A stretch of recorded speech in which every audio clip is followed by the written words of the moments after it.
Start. दोस्तों good morning. आज का एपिसोड है light travels backward in time with redefined mass. जी हाँ दोस्तों, तो कैमरामैन बोल रहा है कि हमारा नाम लिख दीजिए। तो कैमरामैन का नाम है रीमा जायसवाल,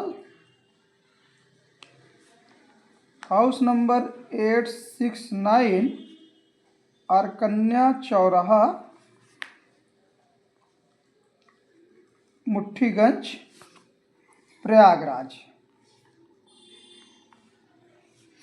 इलाहाबाद, यूपी, इंडिया, जो विश्व के साथ सामंजस्य में है। तो दोस्तों, पिछले एपिसोड में हमने देखा, अगर रिचर्ड फेमन साहब को याद करें तो मास जो है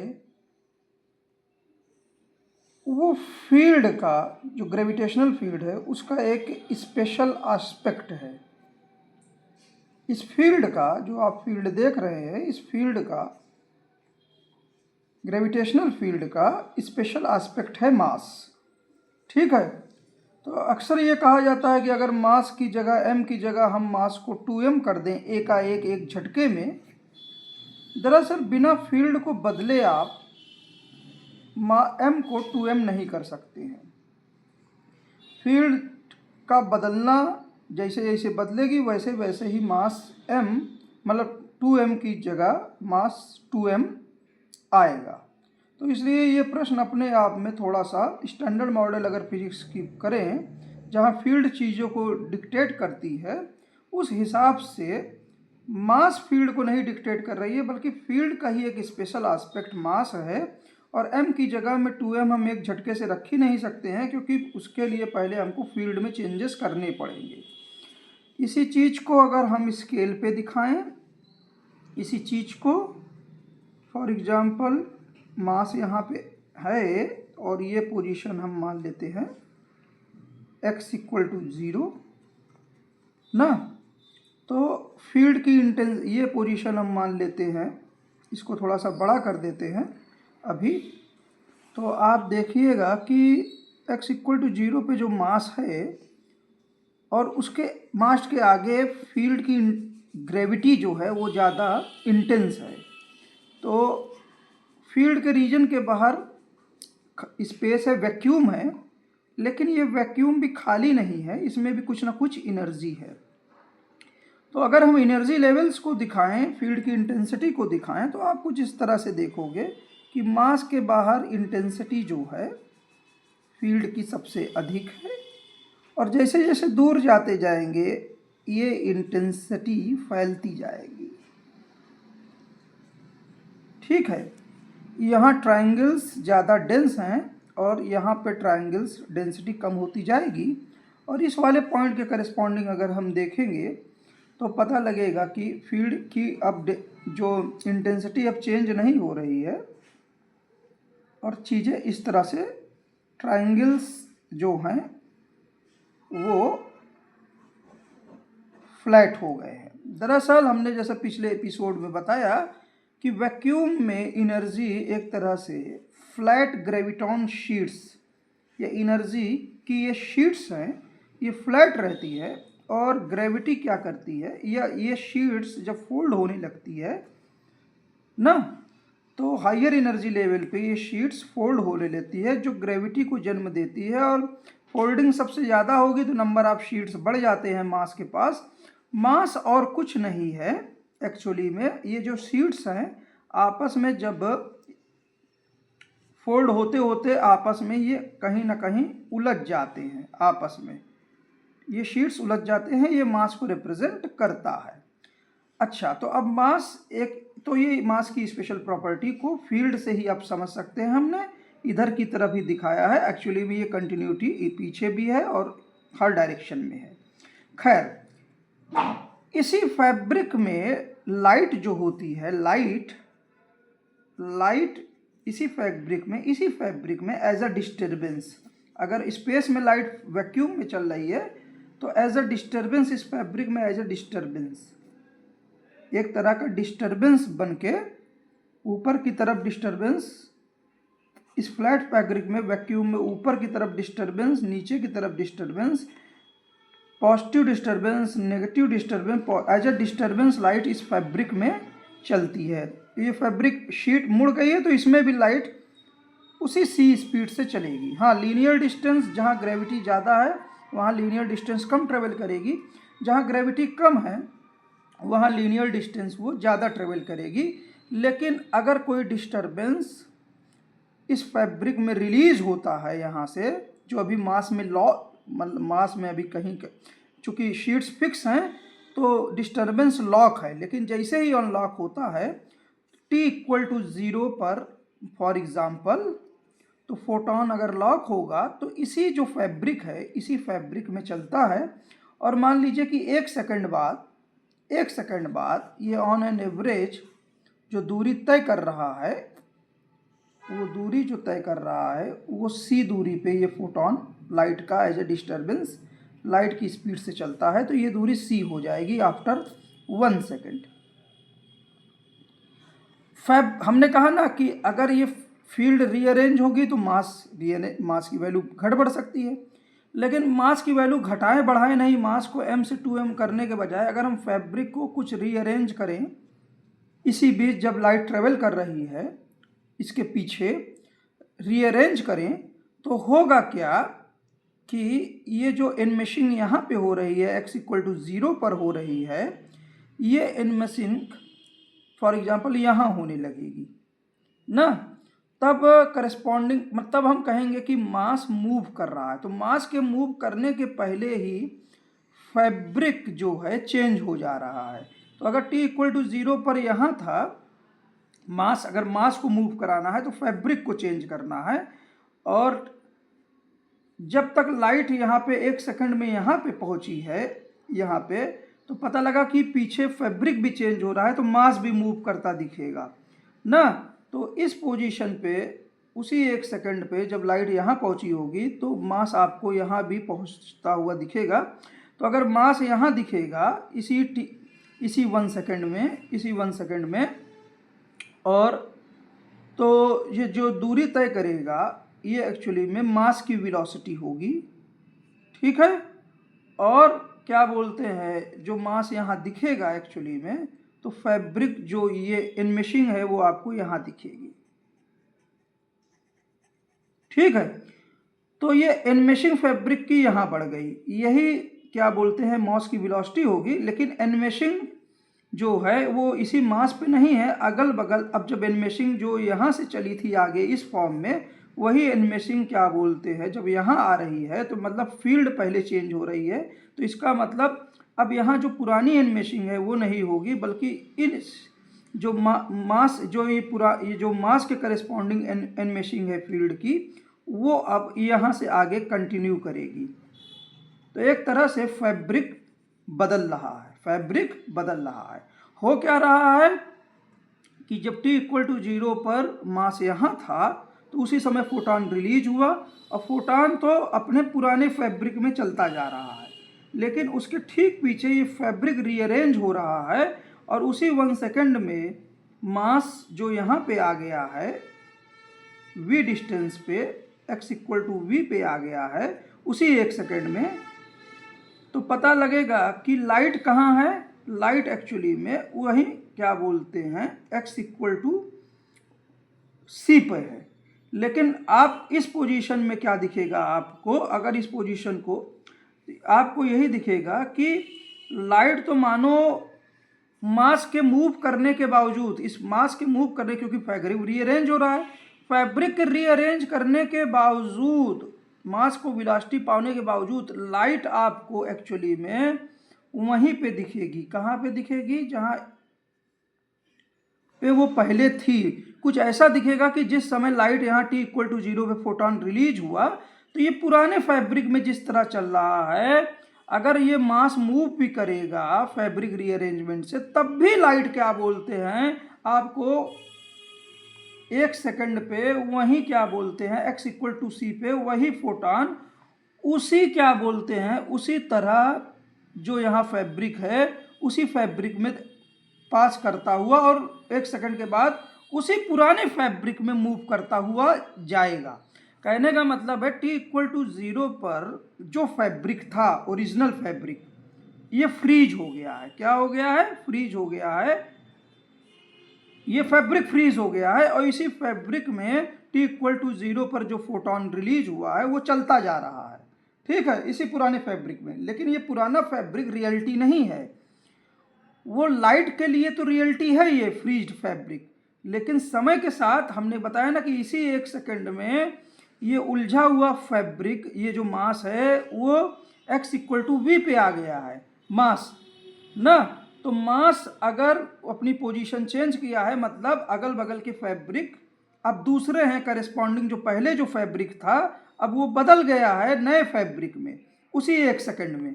तो इसका मतलब है कि लाइट तो उसी फ्रीज्ड फैब्रिक के अनुसार चल रही है, t इक्वल टू 0 पे जो ओरिजिनल फैब्रिक था उसी के अनुसार चल रही है।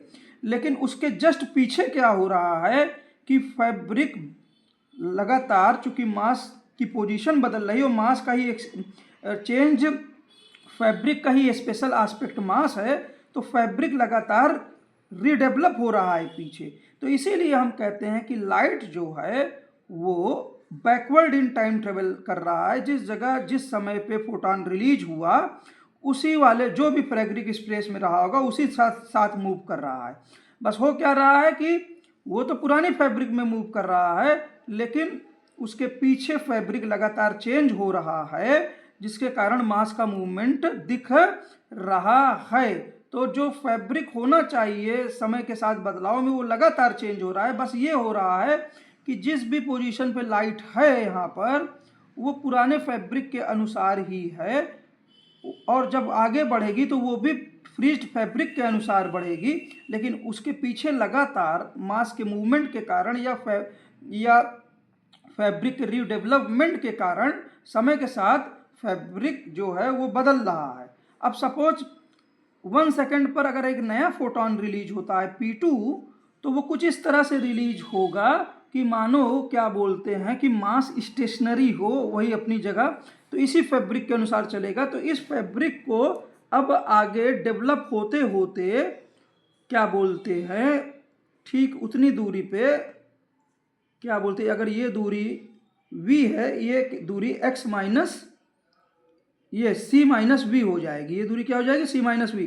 तो c माइनस वी में अब ये पुराना फैब्रिक हट जाएगा और उसके c माइनस वी पे जो फैब्रिक होगा वो एक्चुअली में यहाँ पे आएगा। ठीक है, और इस बीच में लाइट पुराने फैब्रिक से आगे बढ़ जाएगी। तो लाइट हमेशा फ्रीज्ड फैब्रिक में चलती है और नया फोटॉन जब आएगा वो अब नए फैब्रिक में चलेगा। लेकिन जब ये क्या बोलते हैं नया फोटॉन P2 जब 1 सेकंड के आगे चलेगा और यहाँ पोजीशन में होगा नए फैब्रिक के अनुसार, तो इस बीच ये वाला फैब्रिक इसके पीछे चेंज होगा, फैब्रिक चेंज होगा और मास की पोजीशन इनमेसिंग यहाँ हो जाएगी और उसी हिसाब से फैब्रिक आगे रीडेवलप होगा। लेकिन नया फोटॉन वही 1 सेकंड पे जो फैब्रिक है उसके अनुसार ही फ्रीज्ड 1 सेकंड पे जो फैब्रिक बना है उसी फ्रीज्ड फैब्रिक में नया फोटॉन चलेगा और उसके पहले वाला फोटॉन उसके पहले t इक्वल टू 0 पे जो फ्रीज्ड फैब्रिक बना था, t इक्वल टू 0 पे फ्रीज्ड फैब्रिक, उसके अनुसार वो आगे बढ़ जाएगा। इसी कारण से किसी भी फ्रेम में चाहे मास अपनी जगह पे हो, इस फ्रेम में भी लाइट ऑन एन एवरेज वही स्पीड पाती है रिलेटिविटी में, और अगर मास मूव भी कर रहा हो, चूंकि फोटॉन t इक्वल टू 0 पे ओरिजिनल फैब्रिक में चल रहा है तो मानो लगता है कि मास मूव कर रहा है, लाइट तो वैक्यूम में चल रही है। और अगर हम मास को फॉलो करें, इस क्या बोलते हैं साथ में मास को फॉलो करें, तो जब नया फोटॉन निकलेगा तो वो मानो इस तरह से निकल रहा है इस मूविंग फ्रेम के साथ कि मानो कि ये मास रेस्ट में है। तो लाइट की स्पीड हर फ्रेम में इसीलिए एक होती है क्योंकि फैब्रिक का नेचर जो होता है वो एक होता है। जो t इक्वल टू 0 पे फ्रीज्ड फैब्रिक था, नए फोटॉन के लिए वो वही फ्रीज्ड फैब्रिक क्या बोलते हैं फिर से बनता है और वो लाइट फिर उसी स्पीड से इस फ्रेम में दिखती है। ये स्पेशल रिलेटिविटी का कारण है और इसी को हम कहते हैं कि लाइट जो है फ्रीज फैब्रिक में जब बढ़ती जा रही है जबकि उसके पीछे लगातार फैब्रिक चेंज हो रहा है जिसके कारण मास का मूवमेंट दिखता है, इसी को कहते हैं कि light travels backward in time. Roger Penrose साहब याद आ गए, अभी हालिया एक वीडियो सुना था। तो चलिए अब हम बताते हैं कि कैसे अब ये जो फील्ड है, फील्ड मास को जन्म देती है, हम ये समझने की कोशिश करते हैं। हमने बताया ना स्पेस में खाली स्पेस पूरी तरह से खाली नहीं होता है, उसमें कुछ ना कुछ एनर्जी है। तो अगर वो एनर्जी ग्रेविटॉन, कैमरामैन समझ में आना रीमा? तो कैमरामैन आर्ट का स्टूडेंट है, मजबूरी में कह रहा है हाँ भैया ठीक है, नहीं आ रहा, ठीक है। तो जब वैक्यूम में ये जो शीट्स फोल्ड हो गई हैं, ग्रेविटॉन की शीट्स वैक्यूम में एकदम फ्लैट होती हैं। क्या होती है? फ्लैट।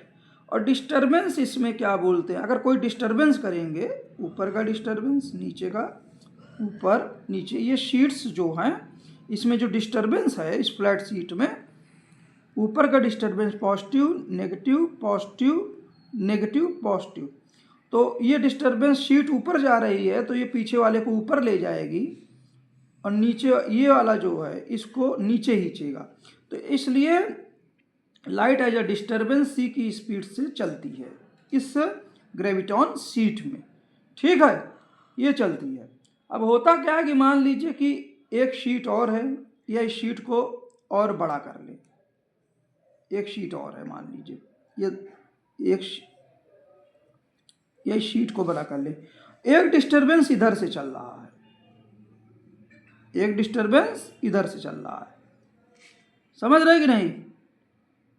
और ये दोनों डिस्टर्बेंस के अगर दोनों हेड, दोनों पॉजिटिव हेड, अगर दोनों पॉजिटिव हेड, ये सेकंड P2 फोटॉन, ये क्या है P2 फोटॉन, ये इधर चल रहा है, और ये क्या था P1 फोटॉन। अब ये अगर आपस में कोलाइड कर जाए तो दोनों के पॉजिटिव हेड अगर कोलाइड कर जाएंगे तो होगा क्या, होगा ये, और अच्छे से ये होगा कि आप देखिए यहाँ पर अगर एक सिंगल फोटॉन ट्रेवल कर रहा था तो पॉजिटिव वाला शीट ऊपर जा रहा था, इस ऊपर जाने के कारण ये नेगेटिव वाले को खींचता है, तो कुछ समय बाद, और ये नेगेटिव वाला इसको नीचे खींचता है, तो लाइट सी की स्पीड चलती है। लेकिन जब दोनों पॉजिटिव कोलाइड करेंगे तो लाइट का जो सी की स्पीड से डिस्टर्बेंस है वो आगे नहीं बढ़ पाएगा, वो आगे नहीं बढ़ पाएगा। कुछ ऐसा है कि जो डिस्टर्बेंस सी की स्पीड से चलता जा रहा था आगे सी की स्पीड से, जब ये दूसरे फोटॉन से कोलाइड करेगा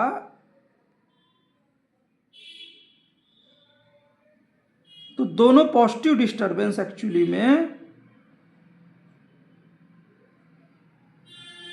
आपस में लड़ रहे हैं। क्या कर रहे हैं? लड़ रहे हैं, जिसके वजह से क्या होगा कि ये लाइट आगे प्रोपोगेट नहीं कर पाएगी नेचुरली सी की स्पीड से, अल्टरनेट पॉजिटिव और नेगेटिव, इसी तरह से ये भी प्रोपोगेट नहीं कर पाएगा, ठीक है। होगा क्या कि पॉजिटिव पॉजिटिव इस रीजन में पॉजिटिव पॉजिटिव साथ में बढ़ रहे हैं तो शीट को एक साथ उठाएंगे, शीट को एक साथ उठाएंगे, तो एक तरह से होगा क्या कि पॉजिटिव पॉजिटिव जो डिस्टर्बेंस हैं वो इसी सेंटर पे एक्यूमुलेट होंगे, जो भी पॉजिटिव डिस्टर्बेंस हैं वो इसी सेंटर की ओर एक्यूमुलेट होंगे, ठीक है, सेंटर की ओर। तो ग्रेविटॉन शीट्स, अब सब कुछ शीटी में हो रहा है, तो ग्रेविटॉन शीट एक्चुअली में जो फ्री स्पेस में एकदम फ्लैट थी वो शीट एक्चुअली में अब डिस्टर्बेंस के कारण पॉजिटिव एक जगह आ गए, पॉजिटिव डिस्टर्बेंस सेंटर पे, और नेगेटिव डिस्टर्बेंस एक तरह से जो नेगेटिव डिस्टर्बेंस है ना, ये अब नेगेटिव डिस्टर्बेंस ही बचे, पॉजिटिव डिस्टर्बेंस खाली हो गए, वो सेंटर में आ गए।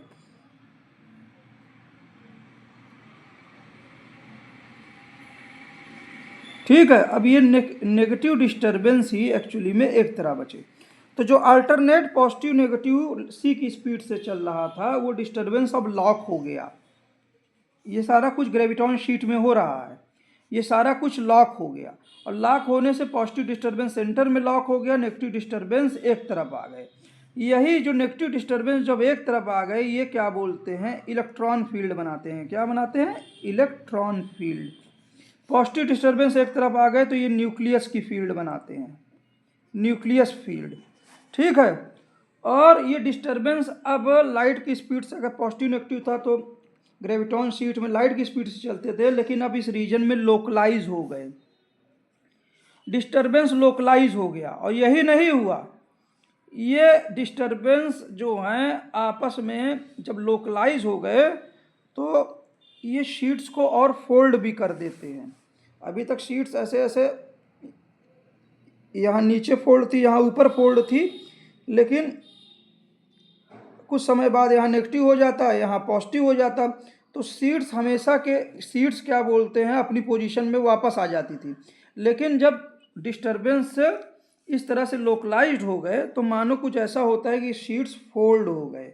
शीट्स क्या हो गए? शीट्स कंप्रेस हो गई। समझ रहे हैं ना? तो यही क्या बोलते हैं। और इस लोकलाइज होने का ये भी मतलब है कि पॉजिटिव डिस्टर्बेंस एक साथ यहीं फिक्स हो गए हैं, नेगेटिव डिस्टर्बेंस इस रीजन में फिक्स हो गए हैं। तो शीट्स आपस में इस रीजन में पॉजिटिव वे में उलझ गई है, और इसके बाहर के रीजन में एक्चुअली में नेगेटिव, ये क्या बोलते हैं, नेगेटिव वे में ये उलझ गई है, शीट्स उलझ गई है। तो एक्चुअली में ये जो मास आप दिख रहा था उलझा हुआ मास, ये पॉजिटिव रीजन और नेगेटिव रीजन, पॉजिटिव और नेगेटिव रीजन में शीट्स उलझ गई हैं। ठीक है ना? यही इलेक्ट्रॉन फील्ड और न्यूक्लियस की फील्ड को जन्म देता है। अच्छा, वाइब्रेशंस, चूंकि डिस्टर्बेंस लॉक है इस रीजन में, शीट्स उलझ रही हैं ना, नेगेटिव शीट्स एक तरफ आ गई, इलेक्ट्रॉन फील्ड प्रोटॉन फील्ड बन गई है।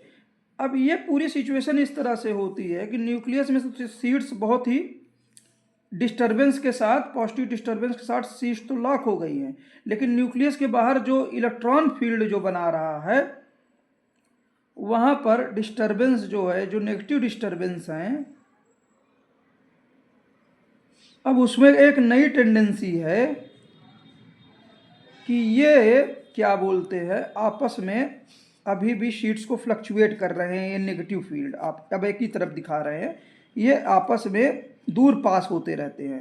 तो t=0 पर अगर ये दिख रहा है तो कुछ समय बाद ये आपको ये दिखेगा कि ये नेगेटिव जो डिस्टर्बेंस हैं वो आपस में और करीब आ गए, फ्लक्चुएशन के कारण। डिस्टर्बेंस ही तो हैं, समझ रहे हैं ना? ये और करीब आ गए, समझ रहे हो? ये नेगेटिव मासलेस डिस्टर्बेंस, अभी मास बना नहीं है इस रीजन में, चूंकि शीट्स उलझ गई हैं पूरी तरह से, तो यहाँ मास की, न्यूक्लियस में मास की प्रॉपर्टी आ गई है। लेकिन यहाँ पर अभी शीट्स उलझी नहीं है पूरी तरह से, लेकिन अब ये पास पास आ रहे हैं, तो मासलेस पार्टिकल्स पास पास आ रहे हैं। अब इन डिस्टर्बेंस को हम मासलेस पार्टिकल्स से दिखाएंगे। अब ये डिस्टर्बेंस जब उलझने लगेंगे तो पता लगेगा न्यूक्लियस के जस्ट बाहर डिस्टर्बेंस और पास पास आ गए। ये डिस्टर्बेंस, ये नेगेटिव मासलेस पार्टिकल और कुछ नहीं, एक्चुअली में हिग्स फील्ड बनाते हैं। क्या बनाते हैं? Higgs field. हिग्स फील्ड में अंतर ये है कि यहाँ पर मूवमेंट जो है वो इस तरह से होता है हिग्स फील्ड में कि ये इलेक्ट्रॉन फील्ड में ही मासलेस पार्टिकल्स इस तरह से कि ये कभी कभी कोलेस करने लगते हैं।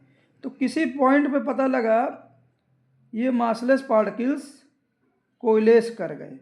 क्या कर गए? कोलेस कर गए। और उसके बाद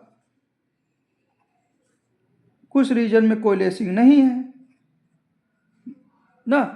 जहाँ कोलेस कर जाएंगे नेगेटिव मासलेस पार्टिकल्स, जहाँ कोलेस कर जाएंगे जिस भी रीजन में, तो सरफेसेस हाइड हो जाएंगे, सरफेसेस उलझ जाएंगे, और एनर्जी, मैंने कहा ना जैसे यहाँ पॉजिटिव डिस्टर्बेंस लॉक हुए हैं, वैसे इन रीजन में नेगेटिव डिस्टर्बेंस लॉक हो जाएंगे। तो यहाँ आपको मास दिखेगा। क्या दिखेगा रीमा? मास। तो मास एक्चुअली में है क्या? ग्रेविटॉन शीट्स जब आपस में उलझ जाती है और उसके साथ डिस्टर्बेंस लॉक हो जाते हैं, न्यूक्लियस के रूप में, और इलेक्ट्रॉन फील्ड में इलेक्ट्रॉन के, जहाँ इलेक्ट्रॉन के मासलेस पार्टिकल हिग्स पार्टिकल्स आपस में कोइलेस कर जाते हैं, वही मास है।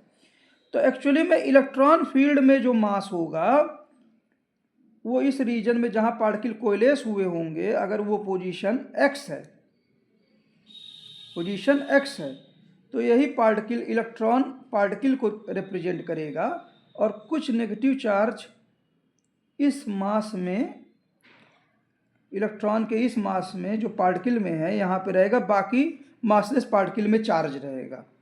ठीक है, बाकी मासलेस पार्टिकल में ये चार्ज रहेगा। तो एक्चुअली में हमको जो चीज़ बैलेंस करनी चाहिए जहाँ पे पार्टिकल है वो कुछ इस तरह से है कि नेगेटिव मासलेस पार्टिकल जहाँ पे भी मास है पोजीशन x पर इलेक्ट्रॉन का जो भी मास है नेगेटिव, इस रीजन पे इसी मासलेस पार्टिकल की बैलेंसिंग हमको करनी चाहिए। जैसे IIT बेंगलोर में प्रोफेसर संजीव कुमार गुप्ता सर पढ़ाते थे, तो इस मासलेस पार्टिकल मानो यहाँ इकट्ठा हो रहे हैं, मानो डिफ्यूज़ हो रहे हैं, एक तरफ से डिफ्यूज हो रहा है, एक तरफ से डिफ्यूजन से बाहर भी जाएंगे, या इधर से आएंगे तो इधर से बाहर भी जाएंगे। तो हमको इसी massless particles, negative massless particles, जिसको हम फ्री चार्ज डेंसिटी कहेंगे, उसको हम, उसकी बैलेंसिंग पर यूनिट वॉल्यूम कैसे चेंज होता है, अगर हम उसकी कैलकुलेशन करें तो वो कुछ इस तरह से दिखेगी कि नेगेटिव मासलेस पार्टिकल की डेंसिटी, मतलब हिग्स नेगेटिव पार्टिकल्स की डेंसिटी या फ्री चार्ज डेंसिटी समय के साथ कैसे पर यूनिट वॉल्यूम चेंज होगी, यहाँ इस रीजन में कितने मासलेस पार्टिकल डिस्टर्बेंस अंदर आए, नेट जो कहीं ना कहीं डिफ्यूजन के द्वारा दिया जाएगा, डिफ्यूजन कोफिशिएंट केमिकल इंजीनियरिंग में जैसे कितना नेट डिफ्यूजन के कारण आए, जो कहीं ना कहीं डेवर स्क्वायर, डेवर एक्स स्क्वायर, साई किसका फंक्शन है, इधर भी दिखा सकते हैं आप, मासलेस पार्टिकल की डेंसिटी एक्स और टी का फंक्शन है, इसके कारण प्लस चूंकि ये मास मूव भी कर रहा है, तो जिसके कारण ये मासलेस पार्टिकल को ऐसा दिखेगा कि मासलेस पार्टिकल्स, ये जो मास नेगेटिव मास है, ये जो नेगेटिव मास है एक्चुअली में इलेक्ट्रॉन का, इन पार्टिकल्स को वापस ठेल भी रहा है। तो ये मास की प्रॉपर्टी चूंकि आ गई है, लेकिन ये मास इस नेगेटिव मासलेस पार्टिकल के साथ इंटरेक्ट करता है और इसको वापस बैक भी कर रहा है। तो इसलिए एक रिबाउंड टर्म भी होगा, बी टाइम्स वापस जो भेजेगा वो टर्म जो है, पिछले एपिसोड्स आप देख सकते हैं, डिफ्यूजन से तो आ ही रहा है, लेकिन ये जो मास मूव कर रहा है नेगेटिव पार्टिकल्स को वापस ठेल भी रहा है, तो इसलिए एक दूसरा टर्म भी होगा जो कहीं ना कहीं जितना तेज मास मूव करेगा, जो जाहिर सी बात है पार्टिकल की करस्पॉन्डिंग जो सिस्टम की एनर्जी होगी उस पर डिपेंड करेगा, कितने पार्टिकल को ठेलेगा वो साई की डेंसिटी पे डिपेंड करेगा। ठीक है, और एक तीसरा टर्म भी होगा जो अकाउंट करेगा कि इन दोनों के कारण जितने भी पार्टिकल नेगेटिव मासलेस पार्टिकल आए, उनमें से कितने मासलेस पार्टिकल कंज्यूम होकर मास बना लिए, मतलब मास में चार्ज वो फिक्स हो गया, जिसके कारण मासलेस पार्टिकल की डेंसिटी जो है इन्हीं दो फैक्टर्स पे नहीं कि कितना डिफ्यूजन से आए, कितना रिबाउंड से आए, नेट इन दोनों के नेट से ही नहीं होगा, बल्कि ये मासलेस पार्टिकल कितना मास में कन्वर्ट हो गए। तो इसलिए एक तीसरा स्पिन कांस्टेंट भी आएगा, और जो कहीं ना कहीं जितना पार्टिकल मूव करेगा मतलब उसी पे डिपेंड करेगा जो मास बना रहा है, और जितने ज़्यादा मासलेस पार्टिकल वहाँ होंगे वही कोइलेस भी करेंगे। तो एक तीसरा टर्म भी हम लिख सकते हैं, इसी को हमने स्पिन कांस्टेंट कहा। तो श्रोडिंगर इक्वेशन जब हम रियल सेंस में लिखेंगे श्रोडिंगर इक्वेशन को, तो उसमें 3 टर्म आएंगे। ये क्या, इधर ये साई है क्या, massless particles, negative massless particle की डेंसिटी, ये और कुछ नहीं है Higgs field, Higgs negative particles, जितने ज़्यादा पार्टिकल रहेंगे उतनी ज़्यादा मासलेस पार्टिकल या फ्री चार्ज डेंसिटी, ये कुछ नहीं है, ये हिग्स नेगेटिव पार्टिकल्स की डेंसिटी है, हिग्स नेगेटिव पार्टिकल डेंसिटी या फ्री चार्ज डेंसिटी का हम चार्ज बैलेंस कर रहे हैं। और ये डिफ्यूजन के कारण जो टर्म है प्लस रिबाउंड के कारण टर्म है, तीसरा टर्म स्पिन के कारण आएगा जब मासलेस पार्टिकल्स आपस में कोइलेस करके मास बना लेते हैं। तो यही चीज क्या बोलते हैं, रिलेटिविस्टिक श्रोडिंगर इक्वेशन में डिराक मॉडल से ये तीसरा टर्म आता है। नॉर्मल श्रोडिंगर इक्वेशन में आप जब देखते हैं तो केवल ये टर्म देखते हैं और ये टर्म देखते हैं। नॉर्मल श्रोडिंगर इक्वेशन जो आपको आती है वो ये होती है, वो आई एच बार जो कॉम्प्लेक्स अलजेब्रा से यूज हुई है, वो आई एच बार डेवर बाई डेवर टी साई एक्स टी, याद आ रहा रीमा? हाँ याद था। इक्वल टू माइनस टू ये एच स्क्वायर बाई 2m डेवर स्क्वायर डेवर x square psi x t plus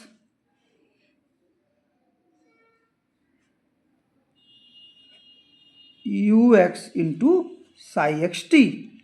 यहाँ पे आपको दो टर्म मिल रहे हैं जो कॉम्प्लेक्स अलजेब्रा से आई है, और जो हम लोग इक्वेशन बना रहे हैं हमने श्रोडिंगर साहब की इक्वेशन को ही इस तरह इंटरप्रीट करने की कोशिश की, और कैसे हम ग्रेविटी, टाइम डायलेशन, ये सब कुछ, और इससे फोटॉन्स एज अ डिस्टर्बेंस और कैसे लॉक होते हैं, मास को कैसे रीडिफाइन कर सकते हैं, इन दोनों चीज़ों को एक साथ अपने मॉडल में रखने की कोशिश की है। तो हमने जो इक्वेशन बनाई वो इक्वेशन से जब मैच करोगे आप तो आपको हमारी इक्वेशन जो दिखेगी डेवर बाई डेवर टी, जहाँ साई अब कॉम्प्लेक्स एंटाइटी नहीं है बल्कि एक रियल फ्री चार्ज डेंसिटी है, हम उसका बैलेंस कर रहे हैं। ये वाला टर्म डिफ्यूजन के करस्पॉन्डिंग है, equivalent term Sai x T. दूसरा टर्म बी टाइम्स ये इसके इक्विवेलेंट है, ये रिबाउंड टर्म है you x into psi x T. और एक तीसरा टर्म जो मास एनर्जी कन्वर्जन को दिखाता है, जो यहाँ नहीं दिख रहा है, और जो श्रोडिंगर साहब को मॉडल को इस तरह इंटरप्रीट करने में आ रहा है, और मास को नए तरह से रीडिफाइन करने में। मास और कुछ नहीं है, जब मासलेस पार्टिकल्स आपस में कोइलेस कर जाते हैं, इनके सरफेस उलझ जाते हैं, तो नेगेटिव मास जो बनेगा एक्चुअली में मासलेस पार्टिकल जो मास में तब्दील हो रहे जा रहे हैं, वो डिपेंड करेगा कि पार्टिकल स्वयं कितनी स्पीड में है, जो पोटेंशियल एनर्जी पे डिपेंड करेगा, कितना तेज इलेक्ट्रॉन भाग रहा है पार्टिकल के तौर पर, मल्टीप्लाइड बाई स्वयं वहाँ पर कितने मासलेस पार्टिकल उस पोजीशन पर, इस पॉइंट एक्स पर साई की वैल्यू है समय टी पर। तो ये एक्चुअली में ये इक्वेशन में तीसरा टर्म स्पिन टर्म नेचुरली आ रहा है,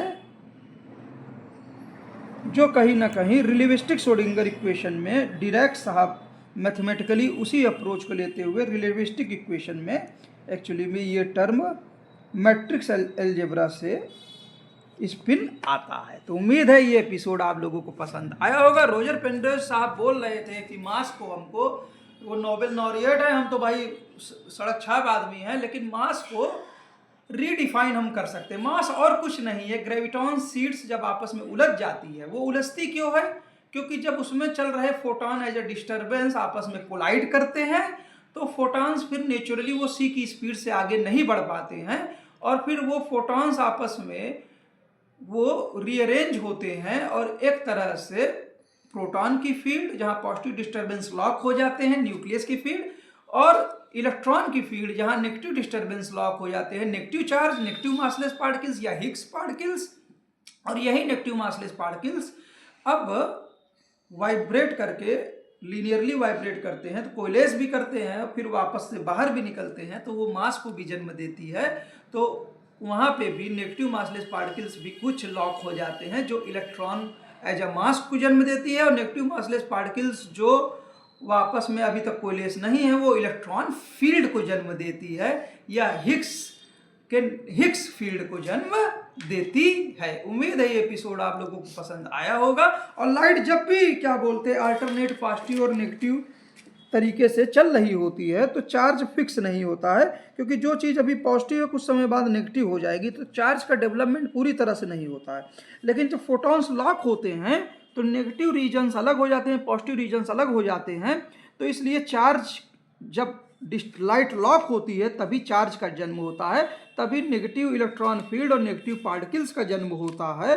positive proton field, positive particle का जन्म, पॉजिटिव मास का जन्म होता है। तो सारे aspect, Higgs field, electric field क्या है, फोटॉन फील्ड क्या है, इलेक्ट्रॉन फील्ड क्या है, न्यूक्लियस फील्ड क्या है और चार्ज क्या है, सभी कुछ एक साथ डिफाइन ये। और ग्रेविटॉन से कैसे उसमें फोटॉन चलता है, फोटॉन कैसे आपस में जब लॉक हो जाते हैं और ग्रेविटी और जो ग्रेविटॉन के सरफेस इनमेस्ड हो जाते हैं तो कैसे मास का जन्म होता है, ये सब चीज़ें एक साथ हमने जोड़ने की कोशिश की है। और कैसे क्या बोलते हैं वास्तव में इस फैब्रिक जो यहाँ काफ़ी डेंस है तो लाइट आपको स्लो जाती हुई दिखेगी, लेकिन इसी फ्रेम में अगर देखेंगे तो लाइट टाइम भी स्लो हो जाएगा, लेकिन ऑन एवरेज अगर एक फ्रेम से देखेंगे तो लाइट की एक एवरेज स्पीड c मिलेगी। तो कैसे ग्रेविटी टाइम डायलेशन करती है और अलग अलग फ्रेम्स में कैसे लाइट क्या बोलते हैं उसकी स्पीड मानो एक ही जैसी रहती है, ये सब हम ग्रेविटॉन फैब्रिक के जरिए। और ये मान लें कि मास और कुछ नहीं, जो फील्ड है उसका ही एक स्पेशल एस्पेक्ट है। फील्ड और कुछ नहीं, ग्रेविटॉन सरफेसेस जब आपस में इनमेस हो जाते हैं तो वो मास को जन्म देते हैं। वो इनमेस इसलिए होते हैं क्योंकि उसमें जो डिस्टर्बेंस है, जब वो लाइट के रूप में वो आगे नहीं बढ़ पाता है, फोटॉन्स कोलाइड होते हैं तो शीट्स इनमेस होती है, वही वास्तव में एटम्स को जन्म देती है। जय हिंद, जय भारत, जय विश्व। फिर से कैमरामैन का स्वागत। और हमारा घर और भी देख लीजिए सर आप लोग। हाँ ठीक है, डॉग्स भी देख लीजिए, सब स्ट्रे डॉग्स है। जय हिंद, जय भारत, थैंक यू सर।